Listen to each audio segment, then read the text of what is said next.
Renner Skidmore. Many of you know me. I'm on the exec board for CESR Fellows, and I tried to put this together because I think there's a lot of really important information that Mike Leeds has to share with us about the history of our school and how that can help us define the future. So Catherine is going to give us a little introduction. She is the director of the CESR department in our business school. Thank you, and I'll pass it over to Catherine. Wonderful. Welcome, everyone. As Renner said, my name is Catherine Wendell, and I am the executive director of the Center for Ethics and Social Responsibility, known as CESR. And it's an honor to introduce Mike Leeds, our featured speaker this evening. You may have heard Mike's name before. He's well known around here thanks to his family's generous endowment of CU Boulder's business school, which took place back in 2001. As you'll hear tonight, the gift was aimed at enhancing academic excellence at Leeds, increasing diversity, and really integrating social responsibility into the curriculum. Mike is highly accomplished in more ways than one. I'll start with what you may not know about Mike.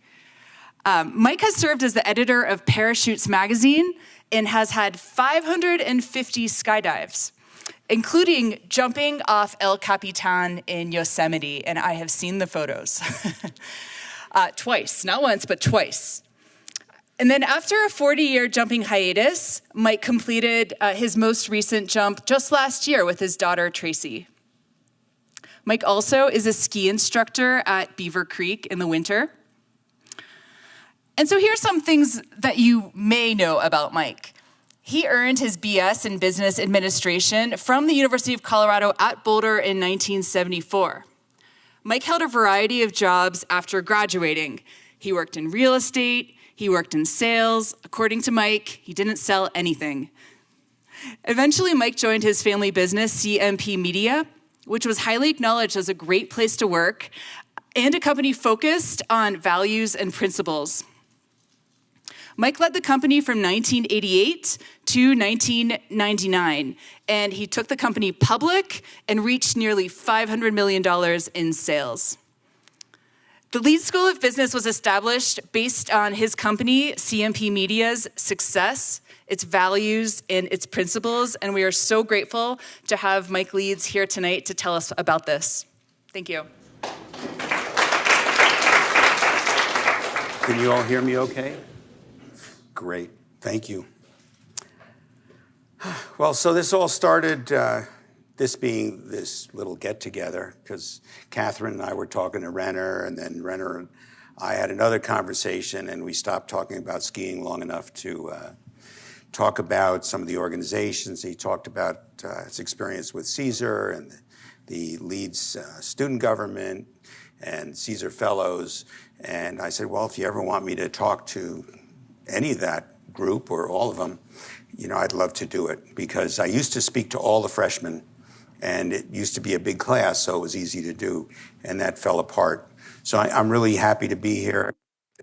Renner's working very hard to integrate CESR with the rest of the school, and I appreciate all of the leadership you guys give, because, you know, here you are, not so late at night, but, you know, adding another thing to your schedule. And I suppose in a way, you know, what you're really interested in is, you know, like, why is Leeds Leeds? Or who is Leeds? Last year I went to orientation and was walking in with the dean, the then dean, and she said, well, sit up here in the front row, and there's two young women in the second row, and they're looking at my tag, and it, of course, says Mike Leeds. And they say, wait, there really is a Leeds? Yes, there's really a Leeds. And I'll try and be around here as much as possible. So today, I really wanted to talk a little bit about the gift, and Catherine touched on it. And I should add, you guys are here at a lucky time. Catherine joined our team to lead the team in CESR just about a year and a quarter ago, I guess, and has made a huge difference, and you know, just helped us focus the whole program in new and exciting ways. And so I'm looking forward to some great things. It's kind of a new generation. It's where Renner's getting involved in being the student representative on the CESR board, advisory board, and so I'm very excited about it. So I really want to talk about CESR's history, what led to our endowing the school, and I want to talk about where do we go from here? What are the expectations? I had a chance to talk to Leo and Renner about this event, but I'm going to try and speak really quickly because I'm from New York, and I won't try and speak too quickly, but I do hope that we'll have enough time for questions because I'm better that way. I'm more interesting. But just a quick, brief history of our background. I did grow up on Long Island. Both of my parents were born in what was becoming Nazi Germany. And they both came here, my mother's family from Frankfurt. And her family moved in 1932 from Frankfurt to Paris because they saw what was happening, and my grandfather knew he couldn't keep his mouth shut.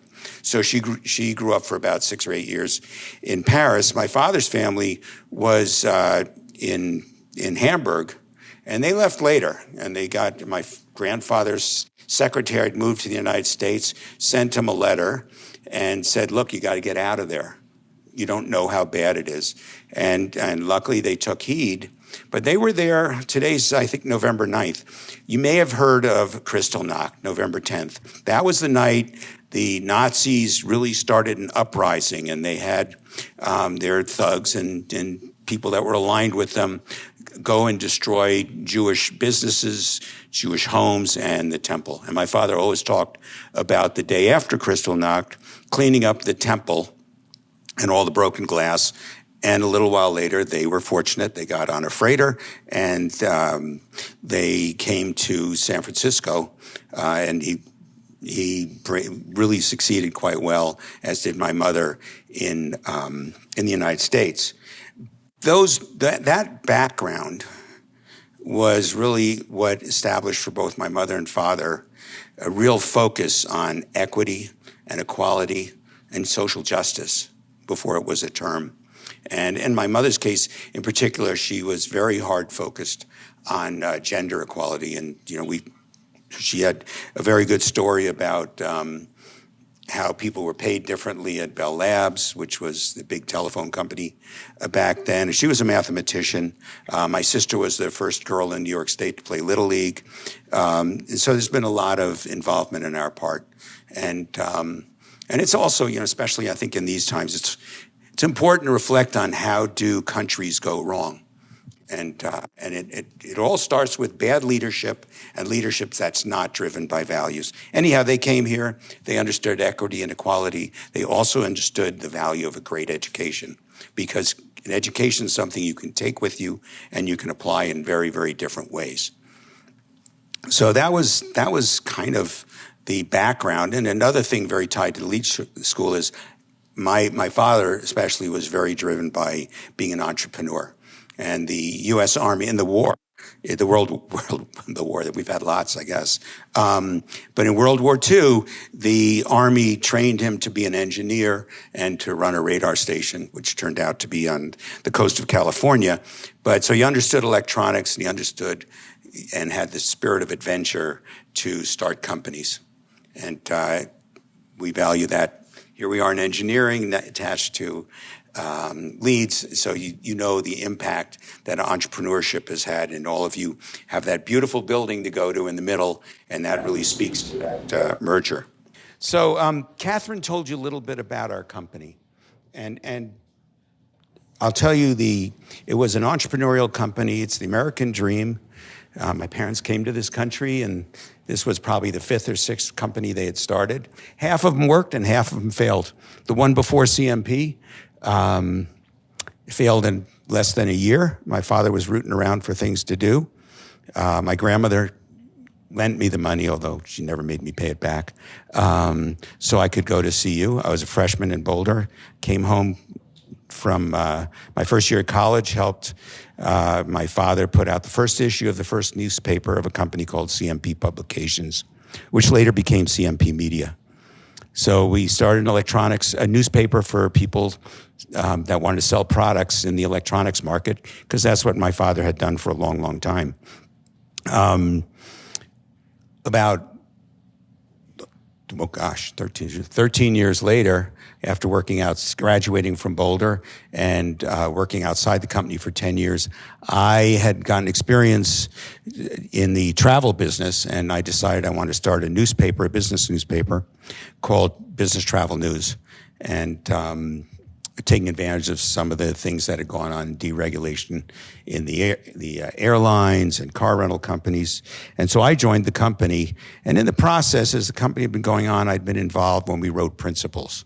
Those principles were really, really important to the company, and it's literally how the company ran. We followed those principles all the way through, and that's how we made decisions. They were up on the walls, they were in the conference rooms, and we said, well, does that make one of our principles be a great company to do business with?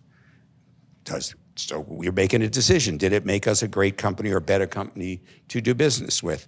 And on down the road, but it really drove our company, and it drove how people felt about our company, both inside the company and out. We had a fifth principle, which was to contribute actively to a better social and physical environment. And that was a really important driver. In fact, we had a committee of employees that wanted to get involved in that. I had also worked outside for some big companies, Ziff Davis Publishing and Harcourt Brace Jovanovich, which was a Fortune 500 public company at the time. So it was a great experience, but I also got to see the difference in how those companies operated versus CMP, and a lot less orientation to the bottom line than to what kind of a company we were.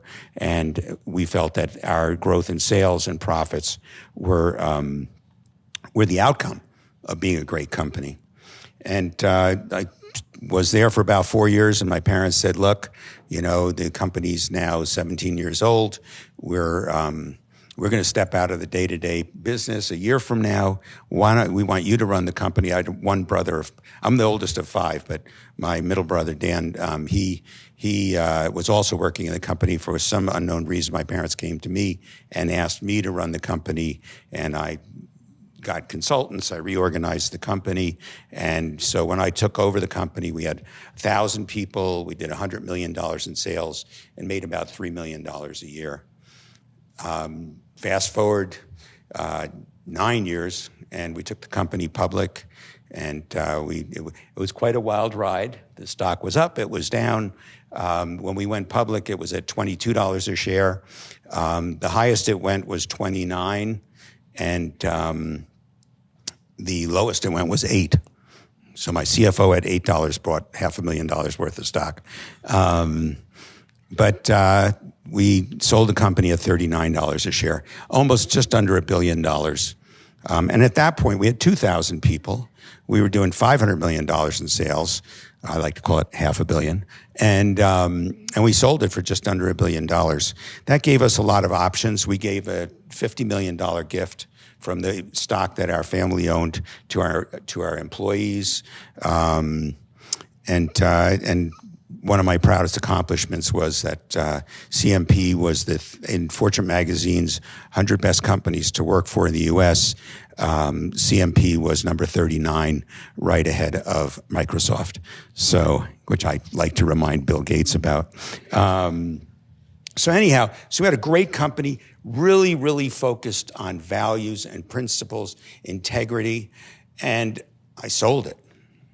And so you looked at this company that was really good and really fabulous. If you go online and look up CMP, you'll see comments, like Facebook, which I don't go on anymore, but if you did, maybe LinkedIn, you'll see people still say that I love where I am, but it's nothing like CMP. And that we sold it over 20 years ago. So there was just something different about it. And when I sold it, I couldn't use CMP as an example anymore. I violated one of the 7 principles. That was to be independent, not part of a bigger company. In fact, the company that bought us, United Business Media, they kept 6 of the principles. They couldn't keep that one. And they thought they were fine. Interestingly enough, the company that bought CMP for almost $1 billion bought my travel publications because I thought we should focus on high tech at the first time. And I think their experience when they bought my travel publications group really helped them make a very important decision of how they were going to approach buying our other company. And that had a lot to do with trust. So that kind of leads to WISE leads. I couldn't use CMP and our people as the example when I would go out and talk. And I wanted future leaders to lead with values. That's it when you're all said and done. You lead with values, you do good things, take people along with you, and that's the right way to do things. That has no problem, there's no conflict with running profitably, efficiently, effectively, and having whether good or bad products, whatever you choose. But I didn't have it anymore. So I was talking to the people at what was then the College of Business, CU, because I loved being here. I started, by the way, in this building, the engineering school. I spent a year and then decided I want to be an engineer. And I had a high school girlfriend at the time who was pre-med, so I tried pre-med for a year in biology and then MCDB, and I said, well, that's not going to happen either. I'm not going to medical school. I just don't have the discipline. So I transferred to the business school and still managed to get everything done in 4 years. But I loved the school. I thought if we could work something out, maybe I could support the school more with my now philanthropic interests. And we kept talking about stuff as far as how, you could name a chair, you could name a classroom. And I was talking to them, and also I was talking to my family about supporting, this idea of naming the business school. That came from another story where I was buying a business jet, and the guy had endowed one of the business schools. And I was talking to them, and then all of a sudden we had a lot of discussions, and we're having dinner with the president of the university, some fancy restaurant in the city, and the then president, Betsy Hoffman, says, I understand what you want to do. Every business school in the country, probably the world, has 4 areas of emphasis: marketing, management, accounting, and finance. You want to make social responsibility and ethics the 5th part of the core curriculum. And it was like, yeah, that's it. And so the rest of it literally was details. So, and that goes back to principles, like find what you want to focus on, and then you can really figure out how to do it. So we also, at the same time, had a real interest in focusing on diversity in the student body, in the faculty, and in order to really change the world, I wanted to focus on increasing the diversity in our PhD program. Because if you want to go someplace for school or anything else, you want to see that there are people like you. And so the more diverse the faculty, the more student body would feel more comfortable with it. Anyhow, so that was a big driver. That's why Leeds is Leeds. We also took part of our gift and made it for the dean to be able to innovate and drive the curriculum for social responsibility and ethics, and also to drive the general academic standing of the business school. And as you know, for the last 4 or 5 years now, we've been in the top 25 public business schools and the top 35 business schools across the country. And that took a lot of hard work, and I'm very proud of it. But I'm not satisfied. So, I want that degree you're getting from the 23rd best public school in the country from last year. I want you to be getting that degree from what becomes top 10. And as we look for the next dean, that's what I want. I want somebody who thinks entrepreneurially, takes advantage of all the great things we did over especially the last 2 deans, and keeps pushing us forward. And that kind of goes to where I would like to see you guys help, which is, I think that there is one unique thing about the Leeds School that nobody else can talk about, and that is our focus on social responsibility and ethics, and our focus, and a growing focus, on inclusion. Entrepreneurship were terrific, finance were terrific, marketing outstanding, and accounting and management as well.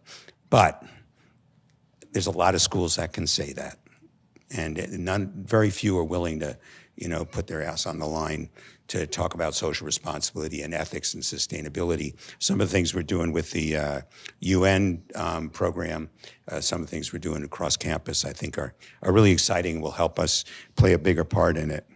So I just want to talk about for a minute, this will sound funny, but what the hell does CESR mean?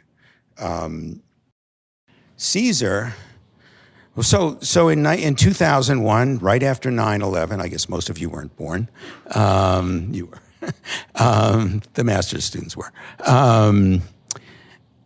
Right after that, we named Leeds. We took the College of Business. We went and had a tent and a party and big flag. And we named Leeds because we had come to that agreement that Leeds stood for something, just like CMP stood for something, and that's why I come and talk to you guys.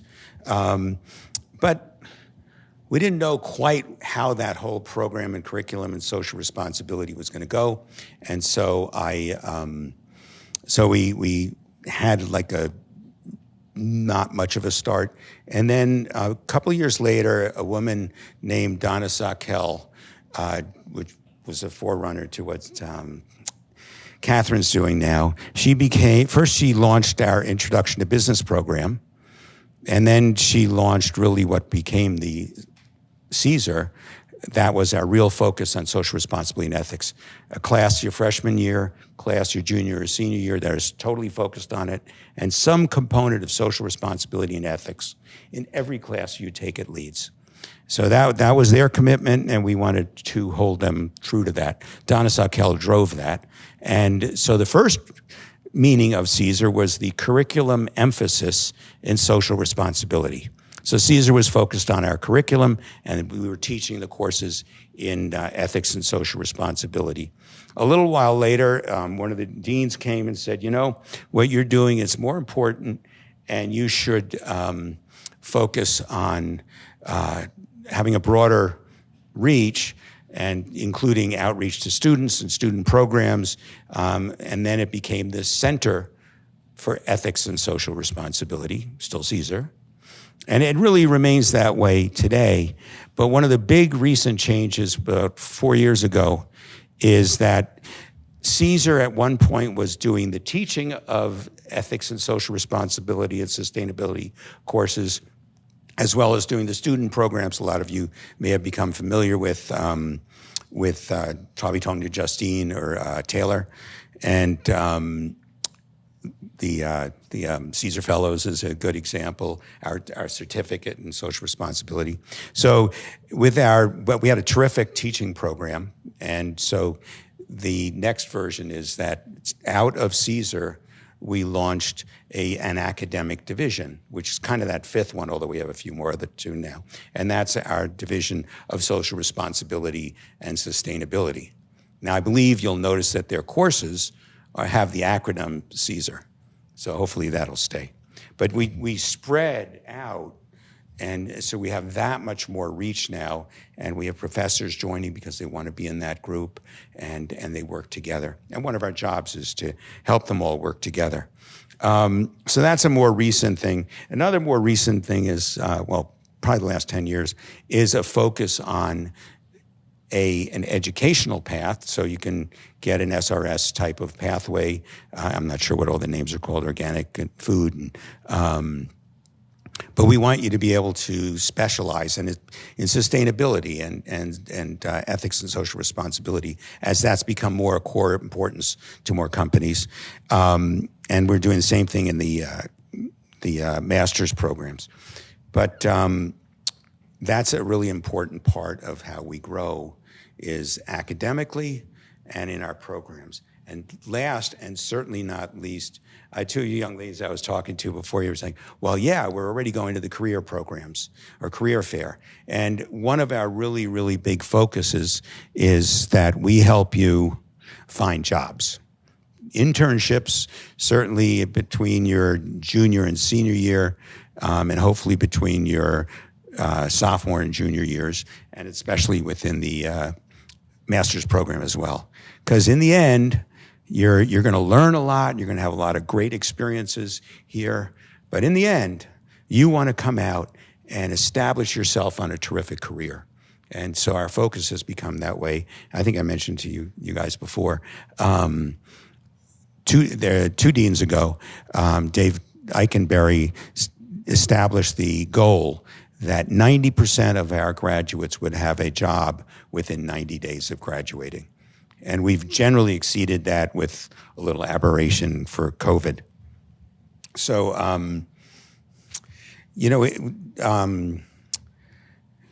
Renner, you asked me like, well, where do we go from here? And Leo, what do I want out of this conversation? Why even talk about it? It's already in the program. One of the things I've learned is that things don't just happen. So yes, we gave them a gift, and yes, there's money for this and that. Some people didn't even know there was a dean's fund because we were talking about how to hire the new dean. So I look at you as student leaders. And so first of all, I want you to be leaders in your own day-to-day community. To me, it's all about character. What kind of example do you set for your roommates? What kind of example do you set for your families, your friends? And so you think about it when you go out of here and say, hey, I'm one person that can influence a lot of other people just on the minor things. And I hope you'll take that to heart and you'll hear more about it in your courses. But then when you go in your careers, I want you to take that, what you've learned, and take it further as well. So, we have this focus. I want you to really use it as you go out and make the world better. And the other thing I want is that you stay engaged after you graduate. Some of you, I guess there's probably people here have 4 years till they graduated, 1 or 2 years till they graduate, or maybe 10 months. But stay engaged. One of the wonderful things here is that I'm in all these boards and stuff, and the best thing to do is connecting our graduates and others with our students here. There's all kinds of mentoring programs which you can participate in pretty quickly, and I think that's really powerful. We have professional managed mentoring program for juniors and seniors. I want to see you guys come back and make Leeds stronger, because the thing that ultimately makes Leeds a leader, a thought leader, an important university, and a highly ranked one, is how you all go out and exemplify what Leeds is all about, what you learn here, and how you lead in the companies you're at. So that's the bottom line. I want you to come back, engage the next generation of business leaders in values you learn and develop over time. So I'm going to just end with my comments, then we'll go to questions. But, it's naming a business school is kind of cool. What's even cooler is the impact on our students. But it's not that I or we set out to do anything great. We just wanted to make the world a little bit better. And if you think about it, if each one of you went out and makes the world a little bit better, what a wonderful world it'll be. Thank you.